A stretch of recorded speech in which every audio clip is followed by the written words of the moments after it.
We got the voice of instrumental harsh reality, man. That's all it is. Let's do it.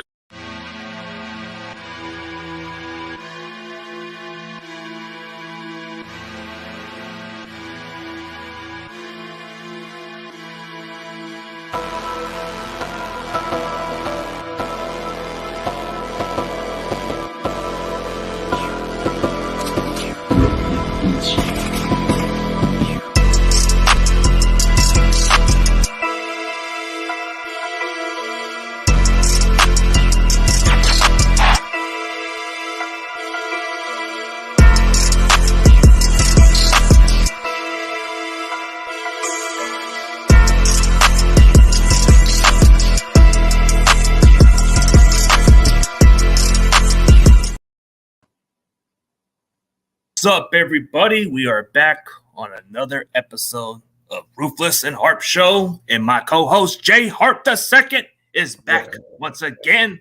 What's up, my guy? What up, Ruthless? What's going on? What's going on, man? Let's get on to that topic, man. The 53-man roster. Let's get on to that. But first, before we get to that, I know this was late news, but let's get on to the Trey Lance topic before we get onto that roster talk, man. Okay. So what was your reaction when we made that trade, man? I know that was a little bit off, right? I mean, yeah, it was a little off just for like the team, the team that he went to, and you don't expect them to trade somebody who could potentially, we don't know what he could be. He potentially could be somebody special. So I didn't expect for them to trade him to the Cowboys out of all teams. But I felt like it was something that needed to be done on, for both parties. Trey needs a fresh start. You could just tell how much he was just down, right? He just didn't seem happy, like that bubbly Trey. So he definitely needed a trade. And I think Kyle and the Niners, they were done with him. For whatever reason, I mean, I don't know, but for whatever reason, they were done with him. So it was best that, they mutually go for a trade. I mean, if it was the case, man, but we'll see what happens, man. I'm just not really convinced with Sam Darnold. That's the thing. I don't know what they see in Sam Darnold, and I don't get it, but I guess they want to go with no issues, and plus Trey does cost a little more in cap space, I guess. But yeah, what's the whole about? I mean, I get that they want to move on. They want to make everything good on both sides, and it was just it is what it is. It was like the situation where I just didn't see this coming, and then when I heard about it, this was my reaction when I found out about this. Damn.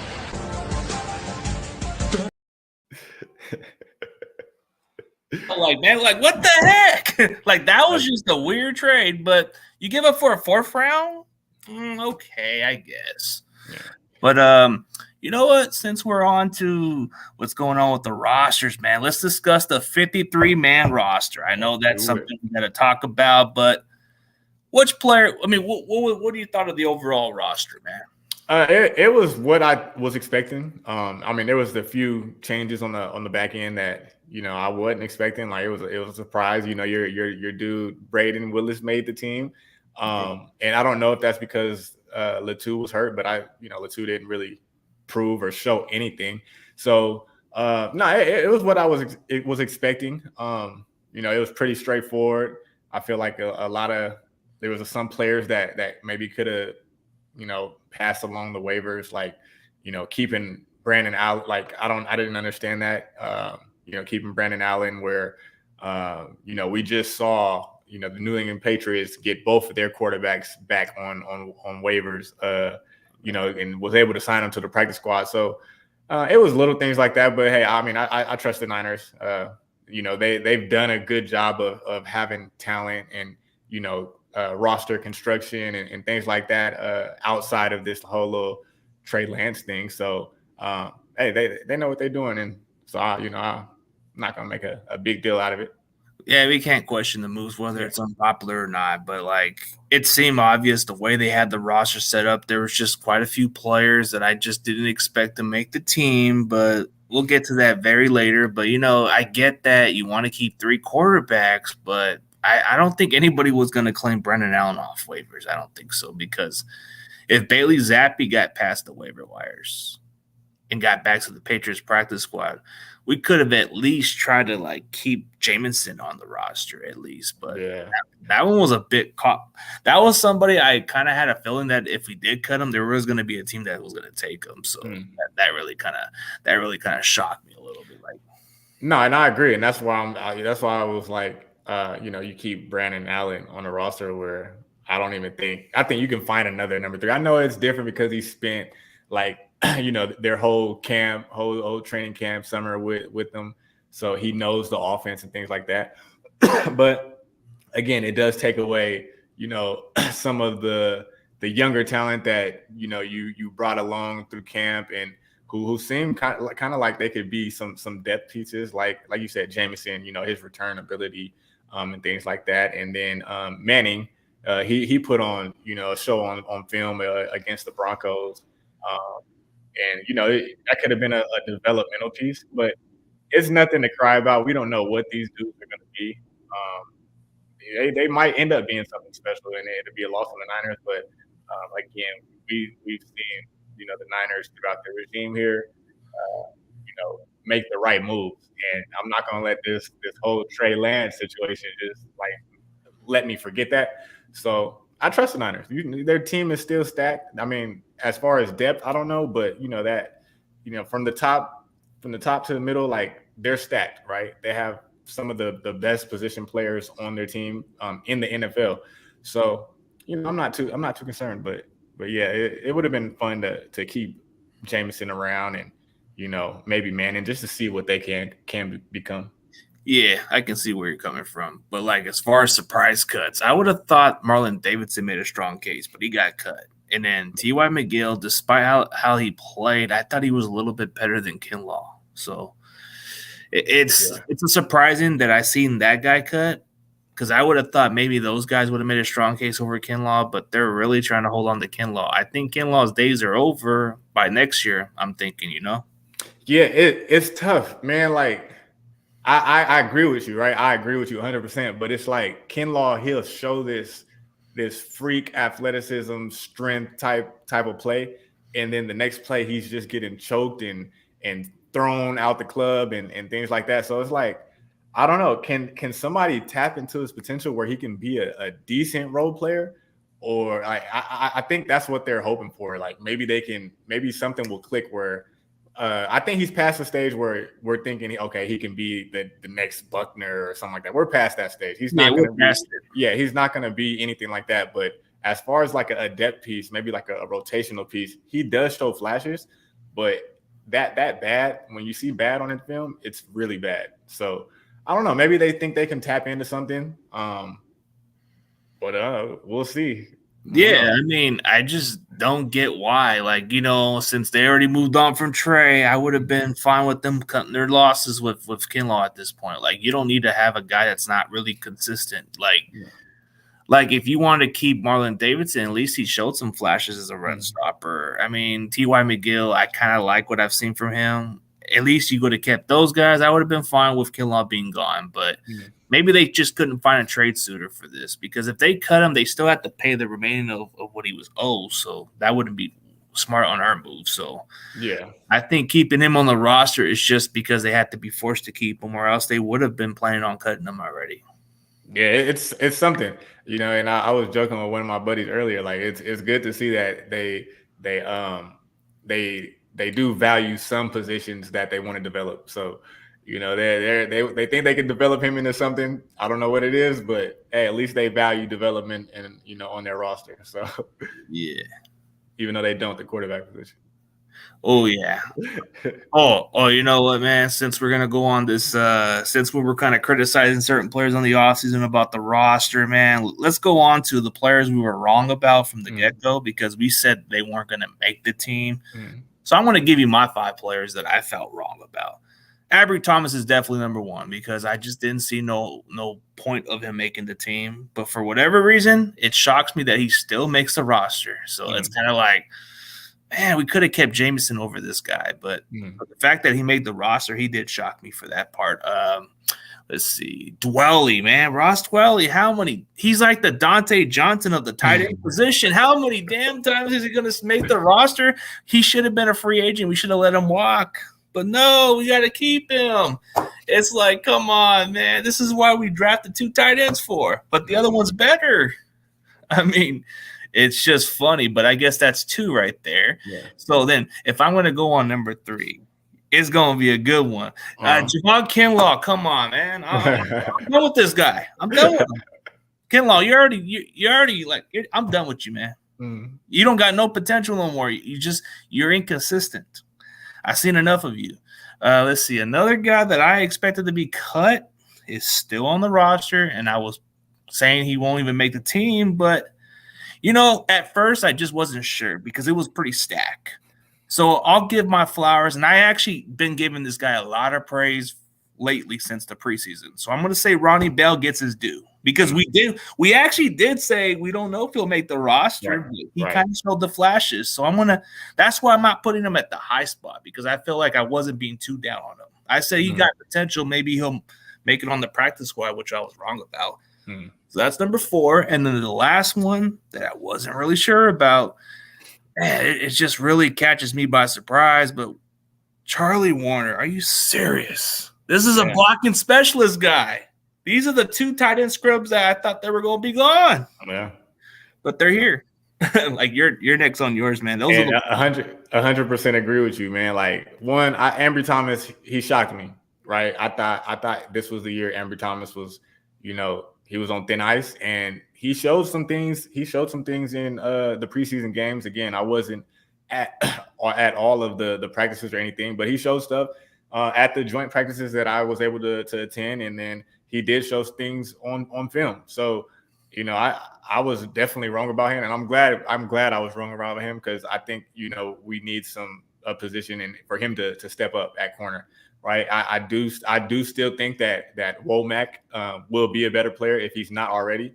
Womack I really like him, and I think that once Demo slides in on nickel downs, I think eventually as the season goes on, I think Womack will take over that starting position when they go nickel. 2, who was I wrong about? Kinlaw. Was I wrong about Kinlaw? He's still on the roster. Last I checked. Yeah, and I mean I don't think I remember me saying he'll get cut, but you weren't high on him. I wasn't high on him. But he's still here. He's still the same type of player that I thought. Maybe he shows a little bit more flashes, like he'll blow up a run, and then the next thing he'll create this big hole, and then he'll bull rush on a passing down, and then next thing he's just not doing anything, right? So he's up and down. I will admit, I guess I was wrong about him. So there's quite a few. Yeah, Kinlaw's definitely up there for sure because we wrote him off. Every time it was an easy write-off. I mean, there's got to be a third option you got in mind. No, yeah, for sure. Definitely Ross Dwelley. That's an easy target. Yeah, I thought Dwelley was done, but hey, what we've come to see, if Shanahan likes a player, they find their way on the roster, right? So yeah, him, Ross Dwelley, and Warner. I thought the two rookie tight ends would take those 2 spots, but they ended up keeping 4. 4, right? Yeah, they kept 4. They kept 4. Yeah, Latu's on IR for the entire. So really 3. I would have preferred Fumagalli over Dwelley at this. Yeah, I would have definitely. I thought Fumagalli had the best camp at the tight end position. Warner can be a blocking specialist. It's not like we need him to catch the ball, but Dwelley, we've seen enough. But there's another surprising player that I even forgot to throw out there too that kind of caught my attention. But I thought you were going to bring him up at first, but then the name just kind of comes up to my head now. I just remember I was hoping you were going to mention this player's name, but it just slipped on my head now. Like I was thinking of a player that we had no faith in at first, but now he just made the team, and it's kind of ridiculous how this dude just keeps making the roster. It's like Ty Davis Price just made the roster. That was the guy I wrote off to. Can we put honorable mention Ty Davis Price? Yeah, you can do that. Ty Davis Price again. Like he was running hard. Like he was really running hard during preseason games. He just really needs to work on his pass blocking. Like that was scary. That was scary out there. His pass blocking was terrible. It was terrible. So yeah, I mean, I can see why he made the team because the depth, and Elijah Mitchell is always getting hurt, and so you'll need him eventually. Hopefully, I would have thought the undrafted rookie running back would have beat him out, but nope, they got rid of that guy, so that was a surprise. So yeah, that's crazy. I'll add one more. I was kind of down on Willis just because I wasn't seeing him play a lot, so I was kind of down on him. Like, maybe Shanahan showing us something again. Maybe Willis isn't going to make the team, and he might, hit the practice squad, but he made the team. So, and I'm happy because I know you're a big Willis guy. But okay, let me hear this again. Yeah, you actually wrote him off? Yeah, I wouldn't say I wrote him off because due to his play, not due to his play, but due to Shanahan not playing him a lot in preseason and him being like the last tight end off the bench. Oh, yeah. It kind of made sense because of the snaps and not enough. But dude, the fact that you wrote him, I gotta put a damn moment, bro.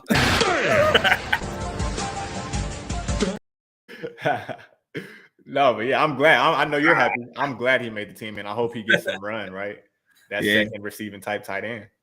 I mean, I guess he was like your last written off. I guess I can understand that part, but man, I didn't even see you wrote him off at the beginning. But I guess it was the snaps because he wasn't getting enough snaps. But the fact that he did make the roster, that was exactly my point. Like, he needed to get more reps. 5 players were right about making the roster. You go first. I already got the ones locked in my head already. So Danny Gray won, right? He was one. He had a good camp from what I've been reading. I didn't get to see him practice much out here or play in the games, but he has something that none of the other receivers have, and that's that deep threat ability. Not the deep threat ability, but that long speed and ability to just take the top off. So that's one, and I'm happy they held on to him. 2, who else was? I mean, there was quite a few guys you were talking about, but you were like so high on one of them. D Winters. Oh, yeah, there you go. My guy. He made the team, and he was another one where I just wasn't sure he was going to make the team just because of the snaps he wasn't getting. And he was just like the last linebacker, off the bench to play in preseason. So D Winters, Danny Gray, who else? I wasn't sure. I mean, there was quite a few guys that you had on your list, like quite a few guys in the secondary. I think you had quite a few dudes that you thought were going to make the team. I knew Womack was going to make the team. I knew that was a given.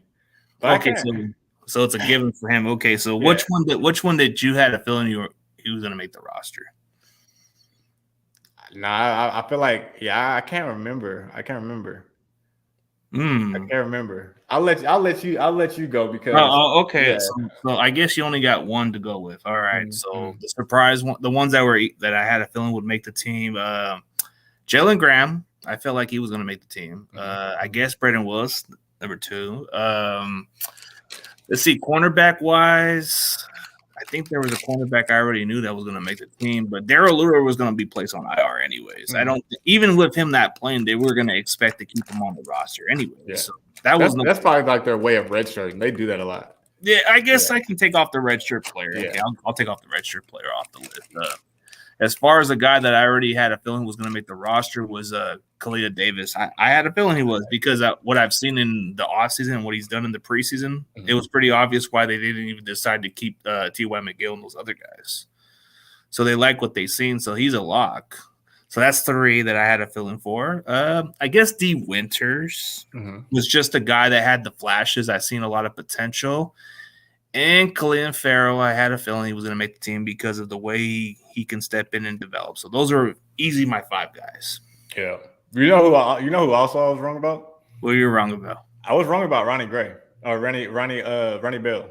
Yeah, we were writing him off because he said, we think he might just be on the practice squad because this receiver's jam. Remember like months ago? I remember. We were writing him off. And I don't know. Maybe it was because of the receivers we had in the room. I don't know. Maybe he might not have made the roster if Ray McLeod was healthy.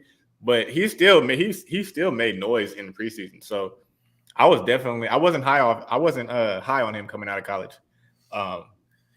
Like his route running and just like his natural like receiving skills. but he's a monster with the ball in his hand. So, and that's what the Niners love. So, yeah, I would say he was a player that I was definitely wrong about. He proved me wrong. He balled out. Okay, but we're talking about like players you were right about making the Yeah, roster. I just had to bring that up. I forgot all about that. Yeah, I had you to bring that can, up. like I already had a feeling. I mean, Ronnie Bell was pretty much like the one guy we wrote off easily Yeah. because of the 7th-round spot. But Right.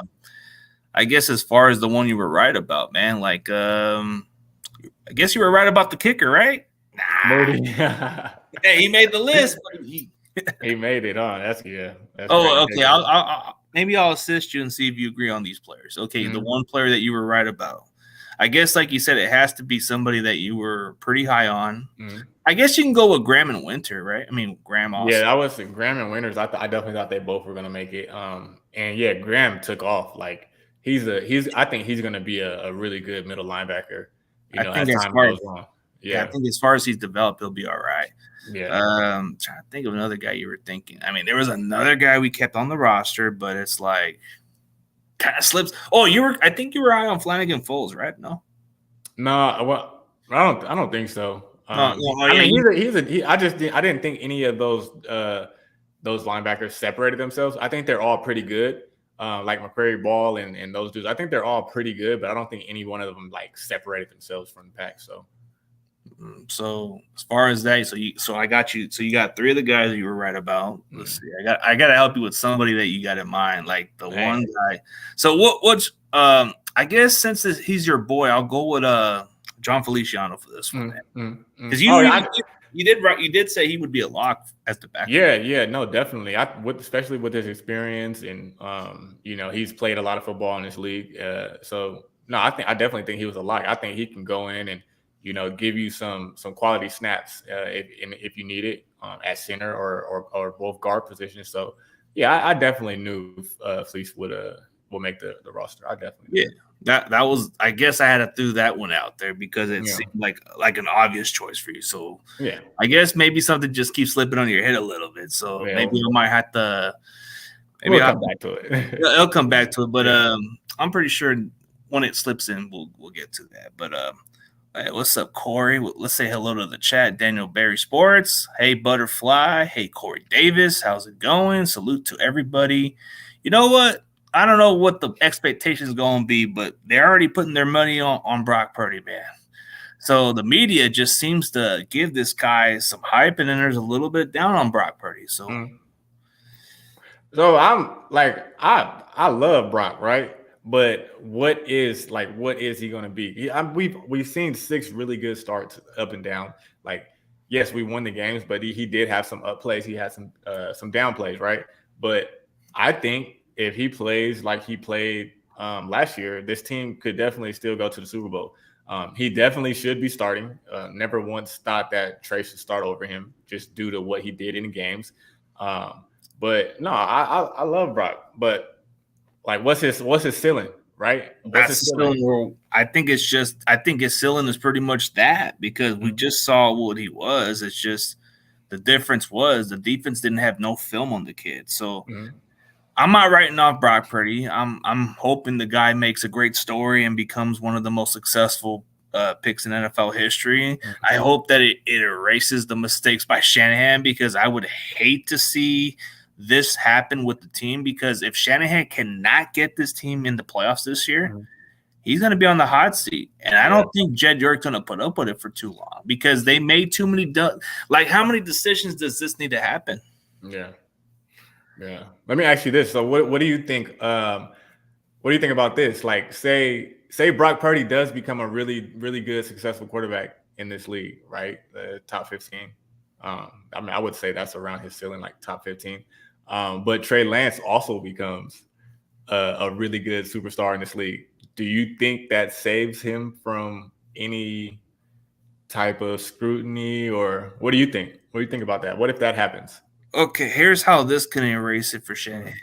Win the Super Bowl. Brock Purdy can be in the top 15. Trey Lance can be in the top 5 for all we care. But if he doesn't win one, then I guess in a way, if Shanahan wins a Super Bowl, I guess that can erase the doubt, but maybe the little doubt. You know what I mean? Yeah. No, yeah. So that's interesting. I didn't even think about it like that. No, They like can both become successful. We don't know what either one of them is going to be. I mean, Brock Purdy could be a top 15, but if Trey Lance one day becomes a really top quarterback, then that's definitely on Shanahan for that mistake. But if Brock Purdy turns out to be good and actually wins as a Super Bowl, then is anybody going to judge Shanahan at this point?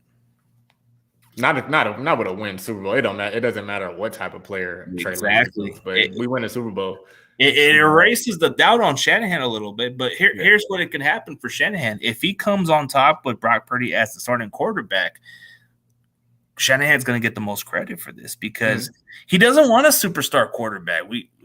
Aaron Rodgers was going to push him and tell him how he's going to call his shots. Jimmy eventually thought he was too good, so he wanted to call his own shots. So I don't think any other superstar quarterback would love to work with Shanahan because Shanahan is a micromanagement, but Brock Purdy is the kind of guy that's going to say, "Yes, sir, I'll do the play, sir."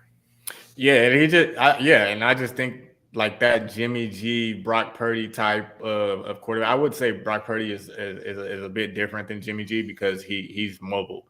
I mean, he can move around. So, but I think that he wants that, get the ball out quick, get the ball into, your playmakers' hands, quick, accurate throws to, that way they can catch it on the run and things like that. I don't think he really wants a strong arm quarterback. I don't know. And that gets me thinking, like, whose choice really was it to draft? It has to be John Lynch or Adam Peters, one of those guys. Yeah. So it's like some disconnect there. Yeah, it has to be one of the disconnected guys out there because I don't think Shanahan ever thought of a quarterback like this because he's always looked at quarterbacks as average arm throwing quarterbacks. Like, dude, why would he pick somebody like Brian Hoyer over Kaepernick? That just tells you his type of taste of quarterbacks. Yeah. So it's pretty obvious. Like when you think about it, does Shanahan really care about franchise quarterbacks as much? Like he'd rather be calling the shows than actually letting that quarterback call the shots because I'd rather have an alpha quarterback that would tell Shanahan, hey, that play ain't going to work. Let me do this shit. It's going to work this way. Yeah. That actually does do well for most coaches in the NFL, but for some of them that don't want to be challenged, those are the ones that don't have a long career. Like some of them don't have a long coaching career because they don't like to be challenged by their own quarterback. So that's just how the cookie crumbles. I just don't think Shanahan is up for that challenge. He's okay with the DC challenging them, but why not have your quarterback give you a challenge and let you know if the play works or not? I rather prefer an honest quarterback than someone that says, yes, sir. Come on, man. And I think that's a little bit what Jimmy G was alluding to. Like, I don't know. I don't think Jimmy G really is too fond of Shanahan. No, his play calling was too much dictating. Like he's too much of a dictator. Like not in a bad way, but you kind of feel like, man, dude, Kyle, you got to let your quarterback call his shots, man. You know what I mean? It's just unfair. It's unfair to think of it that way. Like when you think about how Kyle calls the plays, bro, it's brilliant at times, but there's times where he's very unpredictable. You're like, what the heck? Yeah, I mean, if we keep winning, we're winning, but he does have to win the big one. But if he keeps winning, I don't think we're gonna have anything to say about him. No. I just wish there was a player on the sideline that just calls up Shanahan and says, "Hey, this is not gonna work. Why are you gonna keep running this play? It does not work. Stop." That's what I would say. But he keeps doing it.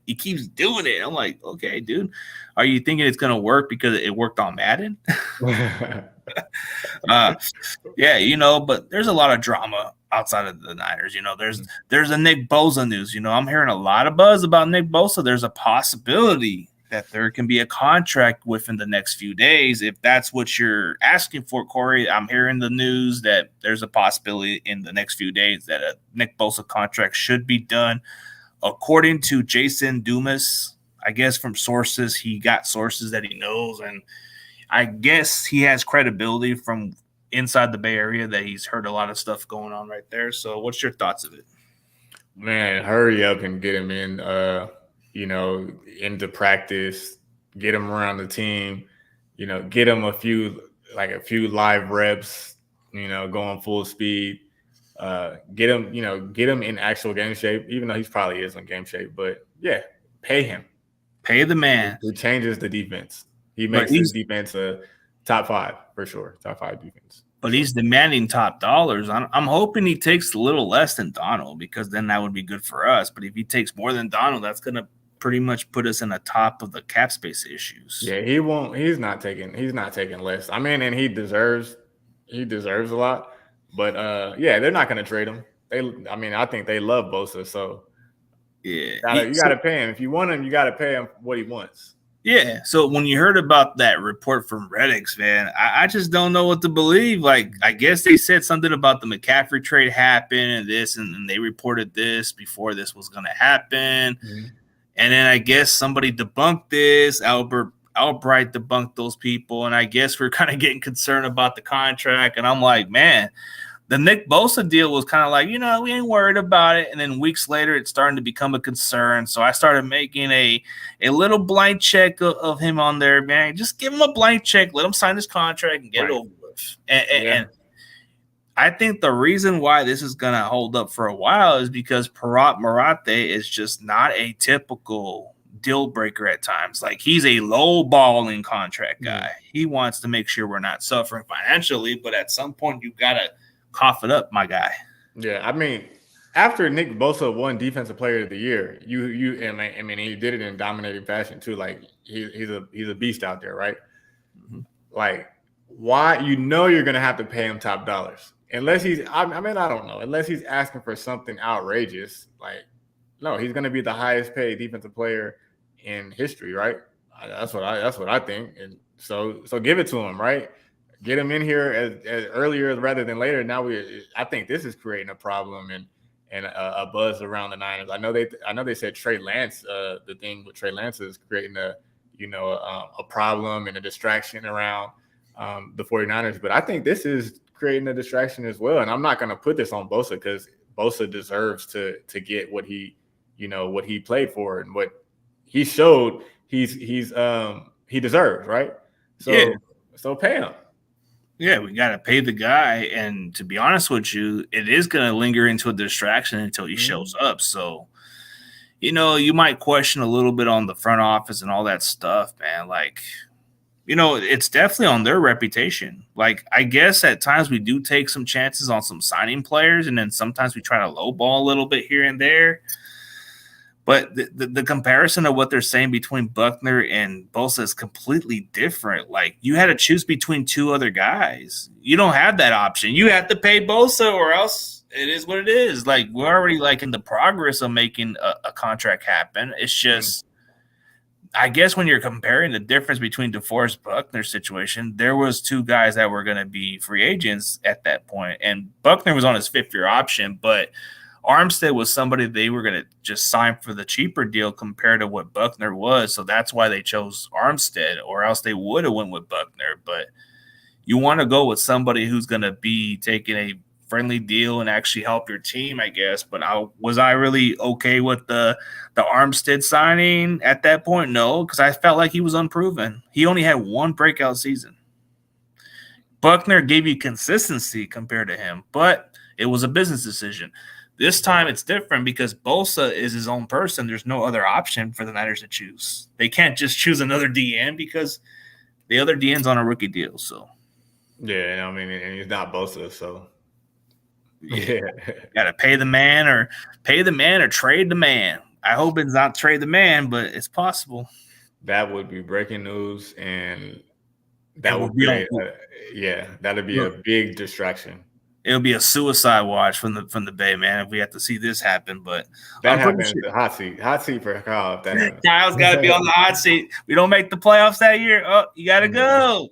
Rebuild something crazy. Come on, man. But as far as expectations, okay, since we're going with, I just didn't understand why you want to keep the other quarterback, but I don't see no ceiling with Sam Darnold. Like, if it came down to Brock being hurt for a while, did you even trust Sam Darnold for a couple of games?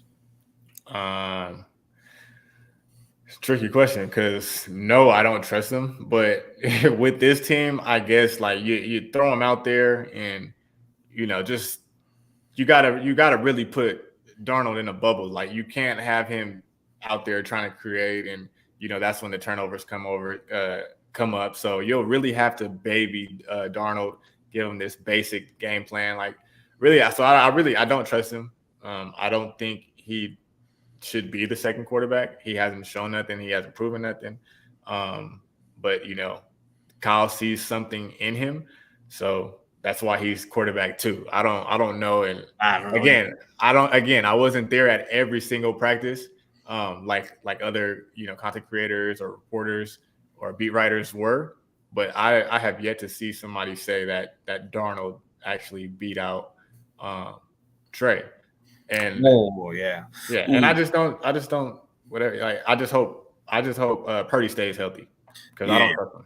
Well, half that Niners on Twitter disagree with you, Josh. They disagree with you. How dare you question their intelligence? How dare you? Darnold's the best damn thrower in the world, guys. He beat Trey. He couldn't even beat Brandon Allen. That's what they said in the Twitter world. I don't think did he beat out Baker Mayfield? Oh my God. Yeah. Darnold. No. They said Darnold was unfair in Carolina, but he won games. That's all they look at. But they said Brandon Allen beat Trey. Okay, I'm done with you guys. That's what they say on Twitter, bro. It's funny. A lot of these guys are defending on Darnold and say, yeah, he's better than Trey. Like, dude, it wasn't even that close of a comparison. This is what Shanahan did. Shanahan just said, you know what? We don't want Trey no more. We want to get rid of this issue. Let's be honest. Trey would have already won the number 2 job as it is. He already showed enough. I didn't see enough from Darnold, so it kind of seemed like a sabotage move because if it was competition, it's pretty obvious Trey would have won the damn number 2 job easily. Yeah, I mean, again, I wasn't there, but what I saw, I thought Darnold was really like the number 3 quarterback. It felt like, and what I seen just the eye test. And again, I think Purdy should have started. Yeah, just because of what he did. But to me, it just didn't look like any of the quarterbacks really separated themselves from each other. But the top 2 was definitely Purdy and Trey. But it like you said, I don't think it was a real competition with Trey, the number 2 quarterback. I think they really wrote him off. I think they were done with him, and that's fine. If you don't think he's going to be something, fine. But at least let him get some chances on the field, right? But yeah, they were done with him. Yeah, they were done with him because if it was competition, then you already know that Trey already beat out Sam Darnold. Not even that close, bro. It wasn't even close of a contest. Like, it seemed Shanahan was kind of looking pretty bad. He's like, okay, I might need to trade him now because this is going to make me look bad. And then when he said that Darnold looked better, that was a joke. That was laughable. Yeah. He loves Darnold. Yeah, how's Darnold any better? It's like if you look at the way they completed in training camp, there was nothing close. And it's just so laughable to even go there, but that's either here or then. And I thought Brandon Allen was going to go back and work at Walmart, man. Damn that guy. He keeps collecting paychecks. He should be going back to Walmart, man. He was playing at Arkansas. He should go work over there, man. Come on. Yeah, I don't know. So that's what I think it was. Like, Brandon Allen was already slated to be QB3. I don't think they had practice squad candidate. Yeah, I don't think they had any intentions on putting Trey at QB3. I think they the whole time they planned on getting Trey out of there, letting Darnold be QB2 or QB1, because I think Kyle Shanahan really likes Darnold and the way he can possibly run his offense. I guess he hasn't showed anything with the other 10 teams he was with, but I don't know. No. This is what it seemed like with Shanahan. This is what he did. Yeah, I like what I got here. These guys, dude, what is so special about Brandon Allen? I'm going to give you his resume of his NFL. Okay, he's only had this amount of starts, and when he played in Cincinnati when Joe Burrow was injured, he only won maybe 2 games or maybe barely that amount, and they were 5 wins that year when Joe Burrow tore his ACL. Yeah. So he wasn't that good, so I don't get what they see in this guy. Sam Darnold, how many chances does Sam Darnold need? This seems like a Josh Rosen just staying too longer. There's a difference. Like, he's like the Josh Rosen, but staying longer. Josh Rosen would have been done already, just like how he was. Sam Darnold's just getting chances because he played at UFC. He's got the arm talent. He's one of those, those UFC surfer guys. You got to give him a chance, dude. like he still got it, dude. Let's give him a chance, man. That's what it seems like, man. Those USC quarterbacks haven't produced much since Carson Palmer. So yeah, and Darnold has this crazy arm talent. He does make a throw where you're like, damn, that was a good throw. a But couple then of them. but then you also get like what was he thinking right there? So that's who he is. He's shown us. It doesn't matter who's the coach or not. Like he's shown us who he is. He played enough for us to know who he is. So yeah, and I don't need to see enough from Brandon Allen. I've seen enough as it is. Like spot duty, bro. You're a spot garbage duty quarterback. You're not gonna get no reps, hopefully. Man, we're just wishing that Purdy stays healthy. That's that's our only chance. That's what we're praying for, because Brock Purdy staying healthy makes this offense even better. Or Darnold, it's kind of a mixed review. Let's not even go to the third no, please. No, I'm not going to even go there because last year we went there. So let's pray. Let's pray for Brock Purdy to stay healthy for once. Yeah. I mean, we need this guy at 100%. I don't want it to be a fluke season because we got no other choice but to support Brock, and we got to stick with this guy. This is the greatest story in the history of the sports. This guy was the last pick in the draft. He wasn't undrafted. He was the last pick in the draft. Yeah, and I do believe in him. I just got to see it again. I gotta see it too, and but that makes us fake fans because we don't know about this kid. We're not sure. Oh, like why do we have to be so mean about Brock Purdy? Why we gotta be so mean? Well, we gotta see more. Come on, come on. Yeah, 7 games is not enough for anybody. We gotta see more. It doesn't mean that just because we criticize a player does not make us less of a football fan. But man, didn't Nick Mullins break records? Yeah, the O-line better block for reals. Yep. I just hope the O-line steps up because that's what's going to determine our season because of that offensive line. But I get a lot of these complaints from these fans like, oh, just give Brock Purdy a chance or go find another team. Go to the Cowboys with Trey or the other. Come on, bro. Come on. Brock is the guy. He's our guy, but we just got to be critical. Yeah. Our tune will change. It'll change. It's just we got to see more. And let's not overlook the Pittsburgh Steelers. Faithful, let's not overlook the Pittsburgh Steelers. I see a lot of you guys overlooking them. They got a good defense. I think Kenny Pickett's going to break out this year. And don't be surprised if he is because second-year quarterbacks tend to break out. He's got some weapons. And the defense is not a joke. So it's like let's not underestimate the Steelers. It's in their home field. It's going to be a tough game. I think it's going to be a tough game. They're at home. I think it's talent-wise is pretty even. They have talent over there. Yep. They have weapons for Kenny Pickett. They got 2 running backs. I mean, they don't have a Christian McCaffrey. But Najee Harris is decent. He's decent. But yeah, they got receivers over there, and they got another breakout dude. What's his name? The receiver from George Pickens from Georgia. Yeah, George Pickens. So and they got Deontay Johnson, who's not who he's been productive in this league. So they have weapons, right? The tight end is an up and coming weapon. He's not George Kittle yet, but he's up and coming. So I think the talent wise, it's pretty even.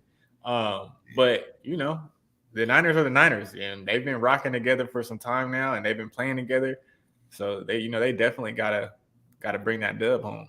I mean, Douglas, I hope you're right about this. I hope you're right about it. I'm not trying to overlook the opponents, man. I don't want to get too ahead of them because that's thinking too ahead. Because let's see how our offensive line holds up. Let's see how our defense does because Bosa's going to be a little rusty once he returns. So we got to see what happens, but.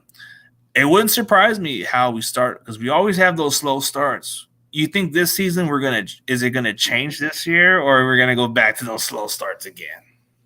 Oh man, I don't know. I got to go back, but something is telling me like a lot of the slow starts had to do with injury. But hey, regardless, the Niners they've been starting slow, so it can't happen, because I think if we played that playoff game in Santa Clara.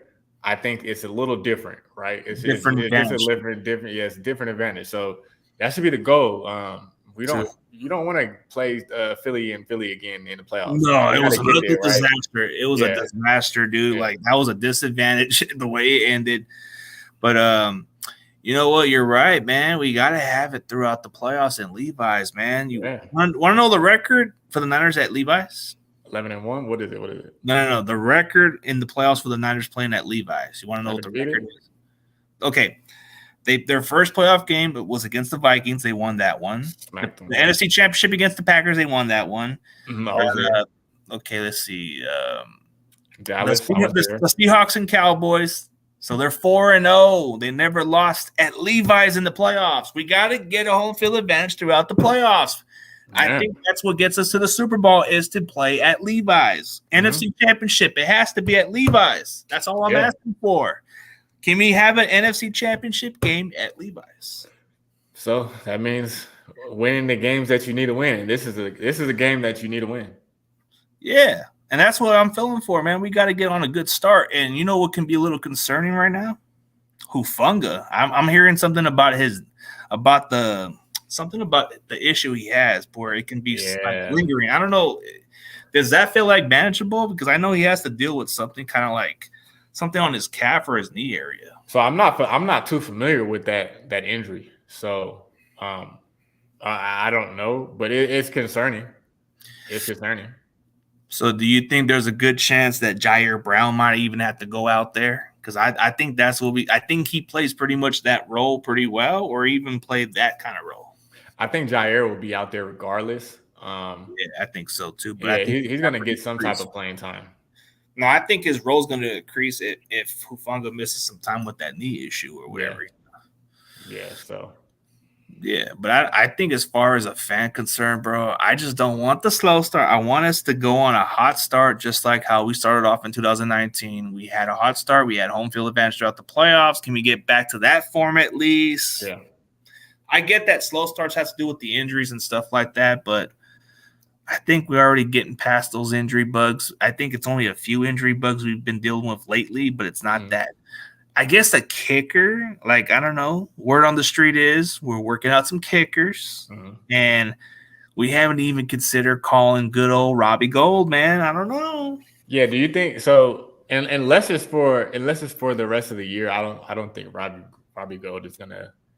Yeah, I think he's done. Yeah, so. Like whoever we bring in, I don't think it's going to be like a permanent solution for the rest of the year. Like a fill-in for like a couple of weeks, right? Yeah, like a floater. Yeah. So I think it'll be some no-name kicker, maybe. You know, then he gets to try out elsewhere. Yeah.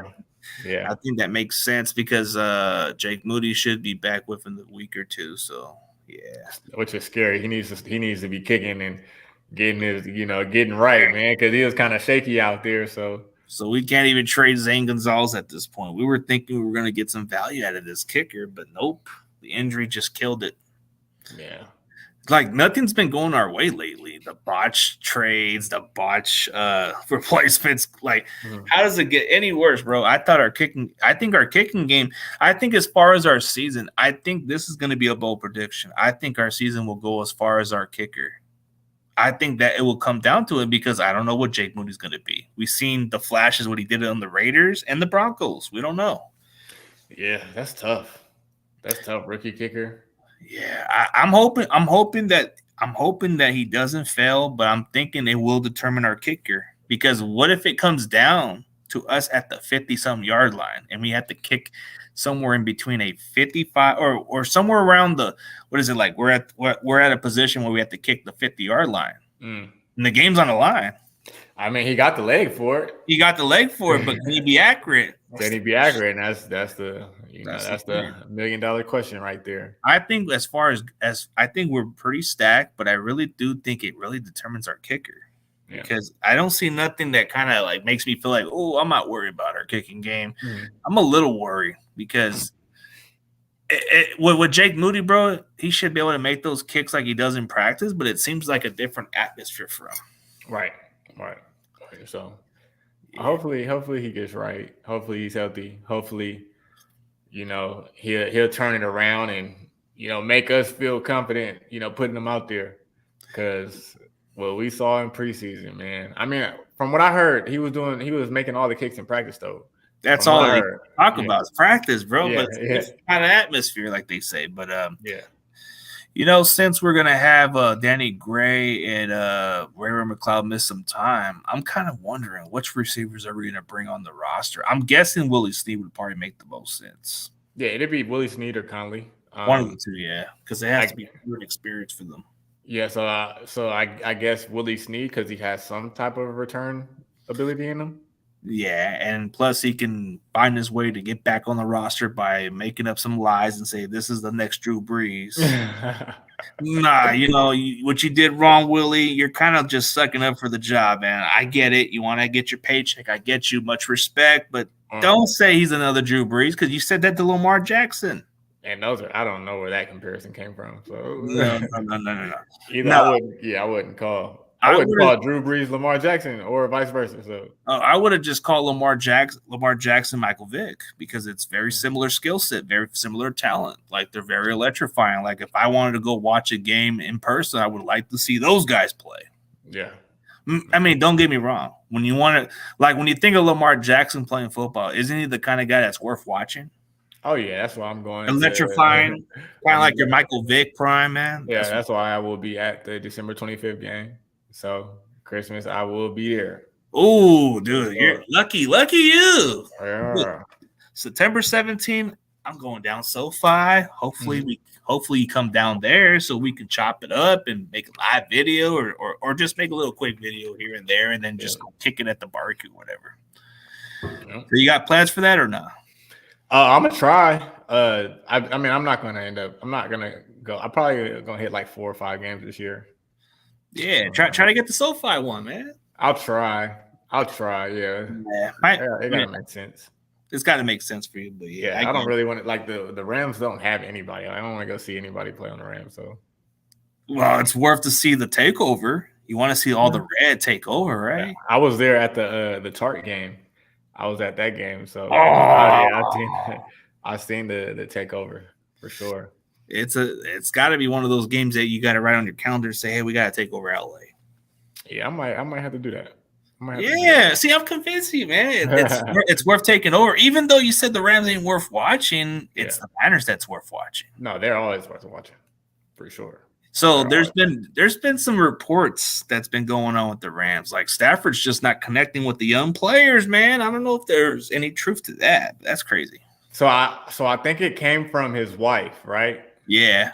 Yeah, like I feel like she has to know better, like not to. He's a gossiper. Yeah, you don't have to put that on your podcast. It just like either way. I mean, not that it's anything bad. Like Stafford, it could look bad on Stafford. It so could. She gotta know better than that. But no, that's funny because he is pretty much older than a lot of the receivers on that team. But he got Cooper Kupp, man. Like they got that connection. So I think Cooper will be able to mentor those other young guys. I mean, they got this one kid from BYU who could be pretty raw. So they're a young team, so they'll probably just get something differently. But that's just like some players feel. They get a little bit distracted by that, but the crazy part is maybe you silence those doubts. But I feel like the interview with Braden's dad kind of got Braden's attention. Like, I didn't even think this guy was just going to reach out to me and say this. And then he just wasn't too fond of what his dad said. So he was like, no, there was like this interview I had with Braden's dad. And I guess from what he said, I'm not going to put it like kind of like the way he felt, but he felt like it wasn't necessary what his dad said. Because he said some of the facts were misinformation, but he says this is the reason why I don't really talk to so-and-so as much. But every now and then he'll catch up with them. Mm. But I don't know, bro. I'm just kind of just building content off of people, getting to know them and all that. But I guess whatever was said was misinformation from what he said. Yeah. And the fact that he just reached out to me, it just tells you he was dead serious about what was said. Mm. I think he was too concerned what was said behind the scenes. It's crazy. Yeah, because he inboxed me. He inboxed me with some compliments. He complimented me about how I do my work and he appreciates the grind, but he wouldn't be in his way to do stuff like this. But he said, I don't appreciate what was said by my dad and all this stuff. So it was like, all right, I'm not going to try to get in the middle. I want to work well with both you guys. I want to get something good. I mean, his dad seems cool. He's like a laid back dude. He's going to go on vacation too. Sounds like you had some reality TV on Yeah, your this podcast. guy dresses like he's like a player, bro. He's like a player from That's Dallas. funny. Player from Dallas, bro. Has that little fun lifestyle, bro. That dude's cool. That's Oh funny. yeah, we'll have a safe Memorial Day. Hey, Yeah, but for I sure. guess we're getting on to the final last few minutes. Let's ask one more question. So for Josh, let me ask you something, man. Mhm.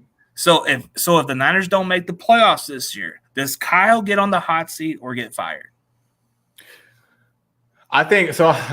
Man, that's a good question. I think Kyle is a really good offensive coordinator. I think he's really good with his play calls and things like that. But the business is the business. If they don't, with botching and butchering these 3 first-round draft picks to show for nothing, and you don't make the playoffs, I think that is the hot seat, and I think he would probably be let go. But I don't think that's going to be the situation. Oh yeah, I mean we're just saying hypothetically, like hypothetically, yes. I mean, you have to look into that, and he would have to be on the hot seat, especially with this roster, this win now roster, this Super Bowl contending roster. If he wins a Super Bowl, this would erase it. So or a winning season will keep him around. That's about it. Yeah, we expect a winning season. We expect playoffs. We expect all that. But I think he has the roster to win a Super Bowl right now. Right? So he can literally compete with any other Super Bowl contending team's roster outside of they may have like this crazy good quarterback in the superstar type quarterback the Niners might not have yet. But every other position they can contend with any other team in this league. So I mean, I think we can beat any other AFC team except the Chiefs. I don't know. If you're gonna just underestimate Mahomes again, then I don't see it. But maybe the Bengals, maybe the Bills, maybe like other teams, like maybe the Baltimore Ravens. All we gotta do is just stop Lamar Jackson and hit him, just like the Chargers did in the playoffs. That's the blueprint. We have trouble with mobile quarterbacks, but we gotta hit them. Yeah, that's tough. Mobile quarterbacks love playing the Niners. Yeah, but the way how we gotta beat them is we gotta hit them.